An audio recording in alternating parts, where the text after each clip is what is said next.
Oh my God, j'allais oublier que l'émission commence. J'étais captivée par le barrage de Lompongar, la plus grande infrastructure énergétique jamais construite au Cameroun. Tenez-vous tranquille, elle a une capacité de rétention de 6 milliards de mètres cubes d'eau. Naturellement, les images parlent d'elles-mêmes. Il est bel et bien terminé et remis aux autorités camerounaises depuis le 30 juin 2018. Toutefois, pour construire de telles infrastructures, il faut des personnes en excellente santé. Aimables téléspectateurs, bonjour. Merci de nous recevoir chez vous pour cette nouvelle sortie de l'émission Téléjeunes afin de vous parler santé. Santé à travers une pathologie qui frappe énormément les jeunes. Dit-on souvent, la plupart n'atteignent pas l'âge de 30 ans. Cette pathologie est bel et bien la drépanocytose. Pour en parler véritablement, je vous donne rendez-vous juste derrière votre générique habituel.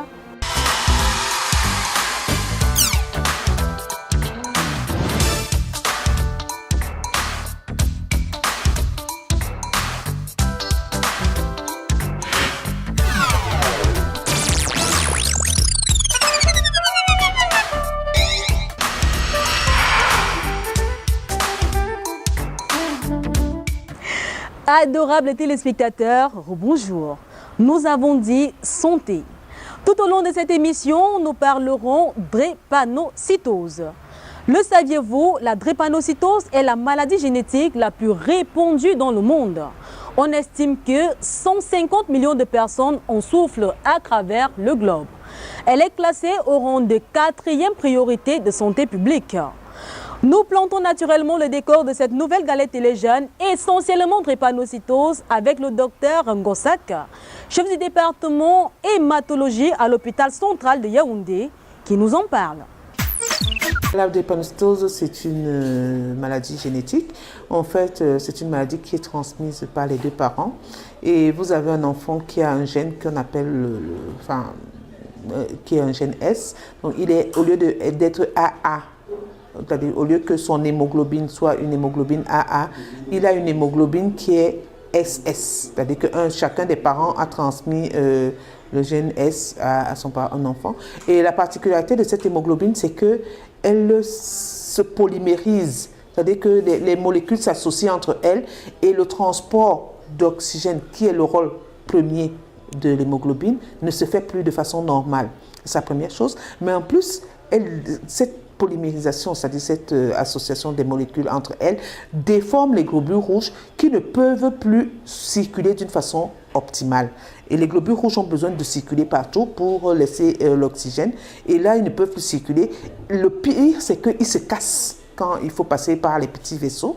Et ça fait ce qu'on appelle une anémie hémolytique. Mais aussi, ça va entraîner, donc ça vous entraîne l'anémie hémolytique, mais ça va entraîner des blocages au niveau des petits vaisseaux. Ça va faire ce qu'on appelle la crise vaso-occlusive, c'est-à-dire que ça occlusion des vaisseaux. Quand la personne est en crise, on gère la crise, c'est-à-dire on va gérer la douleur, on va gérer l'anémie et à la limite, on peut aussi gérer aussi la fièvre si elle existe. Donc, en général, on les hydrate beaucoup, parce qu'il faut lever l'occlusion. Lorsqu'un enfant est drépanocytaire, il est en proie à de nombreuses maladies et sujet à des crises répétitives. Par ignorance, on les traite de sorciers et certains parents les amènent de marabouts en féticheurs pour espérer trouver guérison. Cyril est un jeune drépanocytaire qui a été victime de ces pratiques. Nous l'avons déniché au carrefour Kolbikok où il apprend la photographie. Sans plus attendre donc, suivons son témoignage. La drépanocytose, ça vous dit quelque chose? La drépa, les hématies, ça vous dit bien quelque chose? La voilà peut-être, la problématique. Pourtant c'est authentique, c'est la maladie dite génétique la plus répandue en France. Mais aussi on pense dans le monde, malheureusement dans l'ignorance. 50 millions de cas dans le monde, c'est énorme. Et même pas on nous informe. Personne n'en parle nulle part, ni à l'école, ni à la télé, ni à la radio, même sur les autres médias. Pour les malades, leurs parents, leurs amis, leurs voisins, leurs collègues, leurs enfants, c'est trop navrant. Mais maintenant, révoltant. c'est quand même singulier. Surtout que lorsqu'on va sur Wikipédia, On découvre qu'elle touche en particulier des gens de couleur. Les Noirs, les Hindous, les Beurs et tous les Méditerranéens. À travers les âges, elle se partage tel un héritage. J'entends pas ou quoi? Malgré les avancées de la science, elle perpétue ses ravages dans un profond silence. À travers les âges, elle se partage tel un héritage. Malgré les avancées de la science, elle perpétue ses ravages dans un profond silence. Aujourd'hui en France, devant notre profond silence, si semblable à une posture d'indifférence. Insensible, implacable, accable et torture le semblable. C'est cible, si sensible. Famille tout entière, issue d'horizons divers, de confessions, de foi et de fortune diverses. Qui ont tout en commun de connaître l'infortune, d'avoir reçu la mort sur dune. Sinistre faucille dormant ou agissant. Comme un poison puissant dans le sang.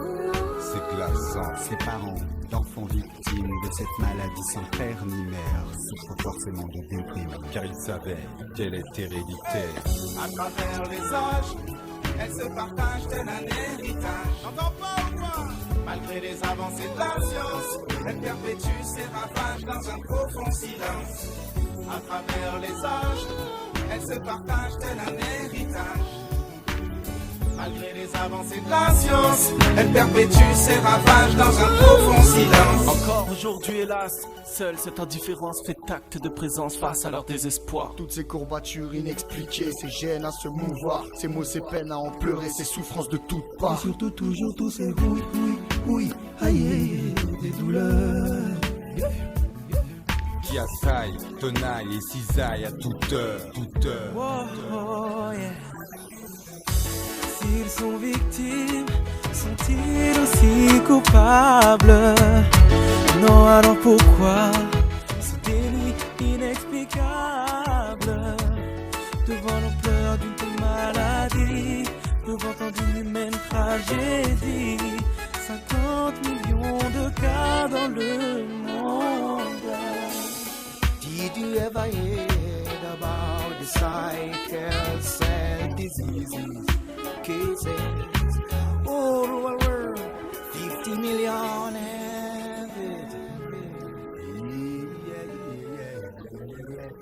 La drépanocytose, ça vous dit quelque chose? Serait-ce à cause de l'ignorance du public sur son existence? On le sait, rien n'arrêtera plus désormais nos échanges, nos brassages, nos mélanges, nos métissages.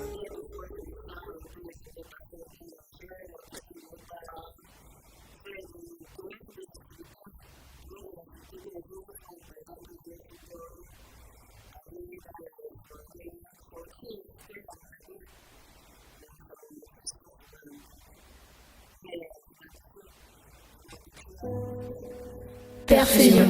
Perfusion. Seringue. Transfusion.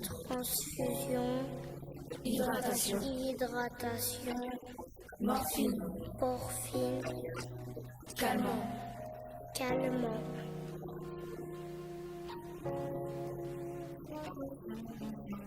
Nirez a vécu de douleur au quotidien,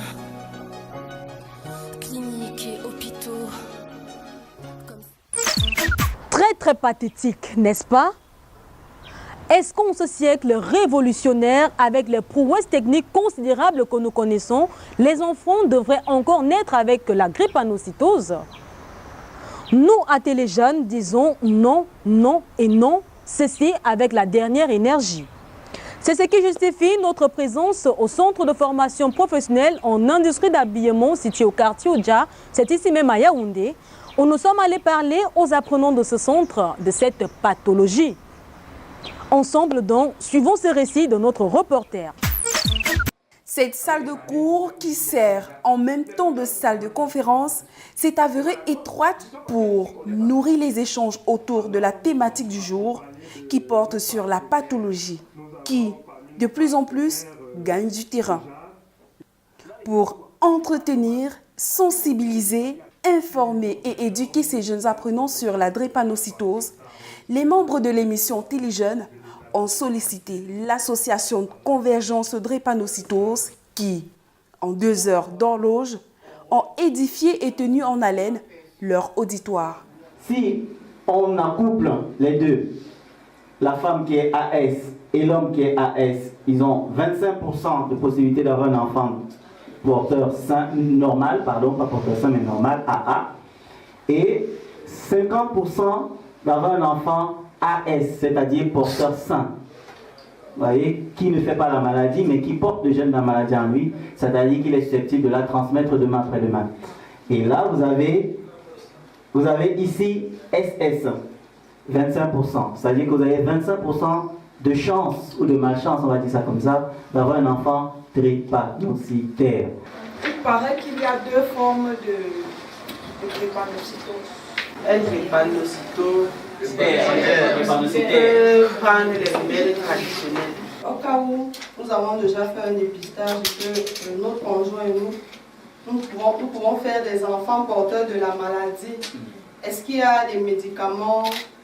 Le flux de questions témoigne à suffisance toute l'importance et l'intérêt que suscitent les bonnes explications apportées par les orateurs de la circonstance.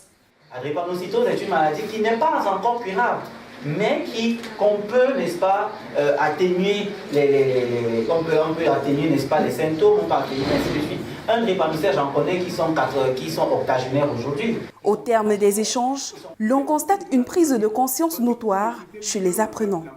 Moi, j'ai retenu beaucoup de choses, un peu comme la drépanocytose est une maladie héréditaire. Bon, elle se transmet par les parents. Et ce qui m'a beaucoup touchée, c'est le fait que les parents savent bien que, étant drépanocytose, vous pouvez transmettre la maladie aux enfants, mais se permettre quand même de se mettre ensemble. Bon, ce que nous pouvons faire, c'est vraiment essayer de mettre un trait à cela. Quelle impression se dégage de tout cet enseignement? L'impression qui se dégage, c'est une confiance en soi déjà à partir d'aujourd'hui dans le domaine de la maladie de drépanocytose. Déjà, je suis content. C'est un plaisir, un réel plaisir d'avoir été là, d'avoir, n'est-ce pas, pu entretenir les élèves et même le personnel enseignant sur la drépanocytose, sur les tenants et les aboutissants de cette maladie. Comment gérer un drépanocytaire en milieu scolaire, comment eux-mêmes les drépanocytaires s'auto-gérer à la maison, ainsi de suite. Et cela nous a permis de lever un pan de voile sur, n'est-ce pas, l'image que la société a de la drépanocytose et du drépanocytaire en particulier. Donc nous sommes vraiment satisfaits. Fiers de savoir que les uns et les autres, en si peu de temps seulement, sont sortis de leur grande ignorance d'avant. L'émission Téléjeunes entend davantage multiplier ce type d'initiative parce que la vie n'a pas de prix. Nous, à Téléjeunes, n'avons que nos bouches pour la sensibilisation. Par contre, des associations, à l'instar de Soins et Précarité que dirige Ankaka Anita, mère d'une drépanocytaire, lit paroles et actes. En prélude à la célébration de la journée mondiale de lutte contre la drépanocytose, les membres de cette association se sont rendus à la Fondation Chantal Biya afin de faire un don de médicaments aux enfants souffrant de cette pathologie. Notre reporter Désiré Njanamboua y était. Voici son récit. À 40% des personnes sont atteintes de la drépanocytose. 2 couples sur 14 ont le risque d'avoir un enfant drépanocytaire. Ceci constitue un stress énorme et une source de dépenses très importante pour les familles des malades. Conscient de cela, l'association Soins et Précarité est venue ici même à la Fondation Chantal Biya soutenir les familles des malades, des enfants atteints de la drépanocytose. Elles ont répondu présentes, les familles de ces enfants souffrant de la drépanocytose, pour recevoir la main tendue des membres de l'association Soins et Précarité que dirige Anita Akanka. L'objectif de cette rencontre, c'est de distribuer l'acide folique à plus de 100 familles de l'acide folique pour 3 mois. L'acide folique, justement, va permettre à l'hémoglobine de ne pas trop se détruire, d'avoir un certain niveau. Sinon j'ai ramené quelques paracétamol. J'aurais pu aussi ramener des antibiotiques. Ce sera pour une prochaine fois. Si jamais on a des hommes de bonne volonté qui se manifestent, on pourra faire des dons assez conséquents. C'est à travers une cérémonie sobre, son grand discours, que cette jeunesse atteinte de drépanocytose a reçu chacun un don de médicaments. Mirez a vécu de douleurs au quotidien, cliniques et hôpitaux comme seconde résidence. Souffrait comme beaucoup d'autres d'une maladie sans vaccin, une vie de tourments, de maux. Une maladie dont l'écho retentit dans nos tympans aussi fortement que le silence. Dit-on souvent, si la manière de donner vaut mieux que ce que l'on reçoit, ici à la Fondation Chantal Biya, pour ces familles, c'est par contre ce qu'on donne à ces enfants drépanocytaires qui compte. Je trouve que c'est une très belle initiation déjà de faire déjà ces dons, parce que ça aide déjà beaucoup les enfants et les parents aussi. Chaque fois qu'une âme de bonne volonté comme celle qui s'est manifestée à nous aujourd'hui se présente, c'est avec une joie incommensurable que nous la recevons. Qu'est-ce que vous pouvez dire à la jeunesse par rapport à la drépanocytose? Si aujourd'hui j'ai quelque chose à demander à la jeunesse que je représente aujourd'hui, c'est tout simplement de faire son électrophorèse autant qu'on fait le test du sida ou de l'hépatite et autres, qu'on fasse le test de l'électrophorèse. En plus, l'électrophorèse se fait une seule fois dans la vie. Jeunes, soyons vraiment très prudents dès aujourd'hui, dès maintenant. Faisons notre électrophorèse pour éviter de mettre nos enfants en péril. Moi, je fais mon électrophorèse, toi, tu fais ton électrophorèse. Seuls les parents ayant des enfants souffrant de la drépanocytose peuvent avoir les mots justes pour décrire le calvaire qu'ils vivent au quotidien.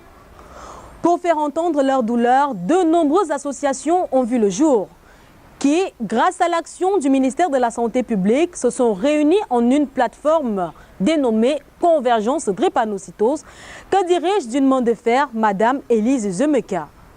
Notre reporter Josiane Choumi est allé à sa rencontre. Sans plus attendre, retrouvons-les.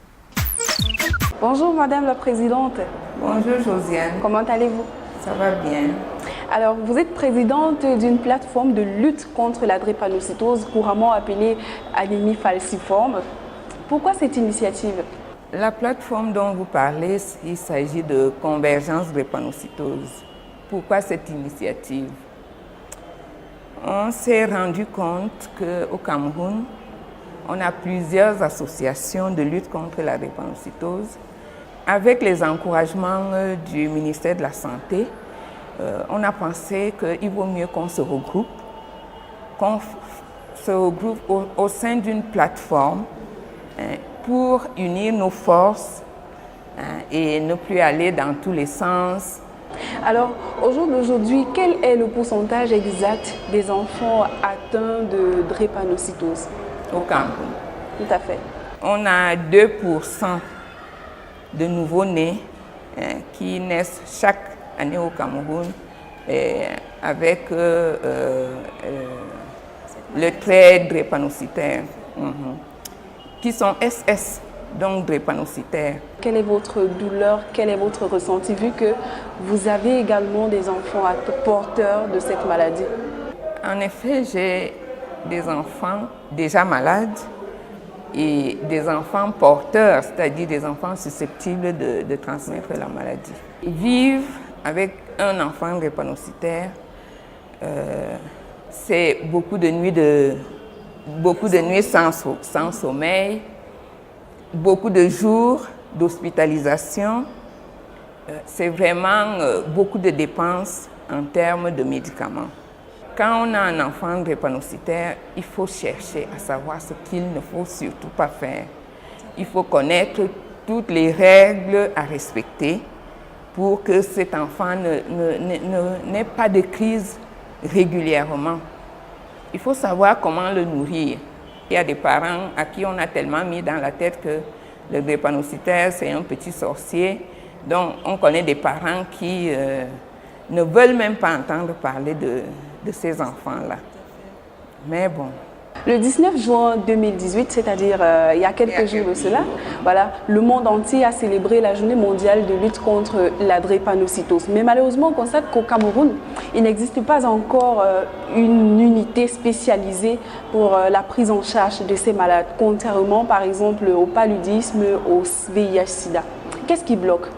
On ne peut pas dire qu'au Cameroun, il n'existe pas encore une unité, parce que nous voyons à la Fondation Chantal Biya, il y a toute une unité qui prend en charge les enfants drépanocytaires. Bon, ce que nous pouvons dire au Cameroun, c'est que pour le moment, il n'y a pas un programme de lutte contre cette maladie. Bon, ça ne veut pas dire qu'au ministère, on n'y a pas pensé. Parce que je me rappelle avoir été membre d'une équipe qui a commencé à travailler sur la mise, sur l'élaboration d'un programme de lutte contre la drépanocytose. Et je crois savoir, et je peux le dire qu'au ministère actuellement, ils sont sur ce travail-là. Ils sont en train d'actualiser ce qui avait déjà été préparé dans le temps. Pensez-vous qu'en ces temps présents, c'est-à-dire au XXIe siècle, il y a encore des enfants qui naissent avec la drépanocytose? On est au XXIe siècle, d'accord, on peut dire que non, c'est pas normal, mais bon, on est aussi dans un pays sous-développé où beaucoup de choses ne sont pas encore mises en place. Mais petit à petit, les choses se mettent en place et on verra, j'espère, de moins en moins des enfants naître avec cette maladie. Donc, au niveau du ministère de la Santé, avec l'aide de l'IECD, il a été mis en place un dépistage néonatal de la maladie. Ce dépistage néonatal, certes, c'est dans le but de connaître le nouveau-né qui est déjà drépanocytaire, mais c'est aussi dans le but de connaître le statut des autres enfants. Soit que cet enfant est né AA, soit qu'il est né AS, donc il est susceptible de transmettre la maladie. Et avec la sensibilisation, l'éducation, cet enfant pourra comprendre demain que non, moi je ne dois pas épouser quelqu'un qui est AS comme moi, lui qui est AS comme moi, et pour que nous n'ayons pas d'enfants drépanocytaires. Il faut sensibiliser les populations. Sensibiliser tout le monde pour que chacun connaisse son statut, fasse son électrophorèse. C'est un examen vraiment de rien du tout, c'est une prise de sang, on va l'analyser en laboratoire et on vous dit vous êtes AS ou vous êtes AA ou vous êtes SS. Vous êtes AS, donc vous êtes susceptible de transmettre la maladie. Prenez des dispositions pour que demain, si vous rencontrez quelqu'un et que vous voulez faire des enfants, vous vous assurez que lui aussi n'est pas susceptible, n'est pas porteur du trait S. On peut prendre des dispositions pour que le taux de malades diminue. Quand on est tous les deux AS, on a 50% de chances d'avoir un enfant AA, 25% d'avoir un enfant AS et 25% d'avoir un enfant SS. Ça veut dire que chaque fois que la femme sera enceinte, elle peut faire un enfant SS. Elle a 25% de chances de faire un enfant SS. C'est lui qui ressent des douleurs. Et ces 25% peuvent triompher à chaque coup. Vous pouvez avoir 5 maternités et avoir 5 enfants drépanocytaires. Et quand vous rencontrez quelqu'un qui est AS, lui dire que vraiment, d'accord, nous nous aimons, mais nous ne pouvons pas faire notre vie ensemble. Et justement, puisqu'on parle de sensibilisation, quel appel pouvez-vous lancer au niveau du gouvernement? Nous avons tout un plaidoyer. Il faut des unités de prise en charge des drépanocytaires un peu partout, pas dans chaque hôpital, mais ne serait-ce qu'au niveau des régions, qu'on puisse avoir une structure qui peut rapidement prendre en charge un drépanocytaire. Nous disons déjà un grand merci à la première dame qui a pensé à mettre une unité de prise en charge des drépanocytaires au niveau de sa fondation. Mais là, il s'agit de la prise en charge des jeunes enfants, des nouveau-nés, des jeunes enfants. Mais on voit aujourd'hui que de plus en plus les drépanocytaires deviennent adultes. C'est pour ça que nous souhaitons que, par exemple, à Yaoundé, qu'il y ait un centre de prise en charge des drépanocytaires, à l'instar de ce qui se passe à Douala ou à la Quintini, ou à l'hôpital La Quintini, il y a un centre. Mais nous voulons aussi qu'au niveau de tous les autres hôpitaux de région, qu'il y ait une unité de prise en charge du malade drépanocytaire. Ne pensez-vous pas qu'il est nécessaire d'avoir également des unités de prise en charge dans les écoles?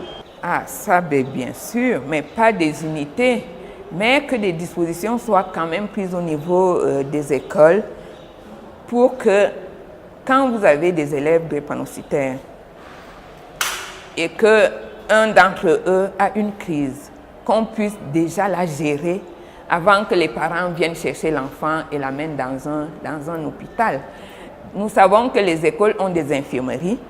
Il faudrait déjà que les infirmiers qui sont là sachent comment gérer une crise. Quels médicaments utiliser quand un enfant a des douleurs. Donc, au niveau de sa petite pharmacie, qu'il y ait ces médicaments-là. Il faut que les enseignants sachent observer un enfant drépanocytaire parce qu'il faut savoir l'observer. Soit qu'il a déjà des yeux jaunes, et là on se dit que il est en train de faire une anémie, soit qu'il est triste, renfermé, peut-être qu'il a mal et n'ose pas dire. Alors, n'est-il pas aussi nécessaire pour les parents qui ont des enfants porteurs, porteurs de cette maladie, de signaler déjà au niveau de l'administration? C'est très important. Il faut aller dire à l'administration que votre enfant est drépanocytaire. Ce n'est pas une honte d'avoir un enfant drépanocytaire. Ça permettra qu'il y ait un suivi, qu'on sache que s'il est en crise, c'est normal. S'il dit qu'il a mal, c'est normal. C'est parce qu'il est drépanocytaire. Et puis, il devrait le dire, comme les parents payent une certaine cotisation au niveau des APE, pour pouvoir renflouer cette pharmacie, ils doivent le dire à l'administration pour que demain, l'administration ne s'attende pas à des moyens particuliers. L'administration peut gérer cette petite pharmacie avec ce que les parents payent pour l'APE, par exemple. Au sorti donc de cet entretien, que retenir? Il faut retenir que la drépanocytose n'est pas une fatalité. On peut l'éviter. Tout le monde peut l'éviter en faisant juste en allant dans un laboratoire faire une petite prise de sang, et quand vous aurez vos résultats de cette prise de sang, vous saurez quel est votre statut. Madame la Présidente, merci de nous avoir accueillis ici aujourd'hui. Et moi, je vous remercie aussi de m'avoir donné l'opportunité de parler de cette maladie, de la lutte contre cette maladie qui me tient vraiment beaucoup à cœur. Retrouvez l'intégralité de cet entretien sur notre chaîne YouTube Téléjeunes officielle. La lutte contre la drépanocytose est une affaire de tous. Tout jeune doit savoir que s'il est SS ou AS, il doit éviter sur son chemin les partenaires AS ou SS. Quant à vos parents, amenez vos enfants à faire leur électrophorèse. Prévenir vaut mieux que guérir. C'est ici que nous refermons les bâtons de ce numéro Téléjeunes. Pour vos remarques et suggestions, rendez-vous sur notre page Facebook Téléjeunes CRTV et notre compte Twitter. Tout en vous quittant, nous vous laissons ce proverbe à méditer. La vie est parsemée de difficultés que chacun de nous doit apprendre à surmonter. Retrouvez l'intégralité de nos émissions sur notre chaîne YouTube Téléjeunes officielle. Rendez-vous à la prochaine sortie Téléjeunes avec la même fidélité. D'ici à là, portez-vous bien. Ciao, ciao, ciao.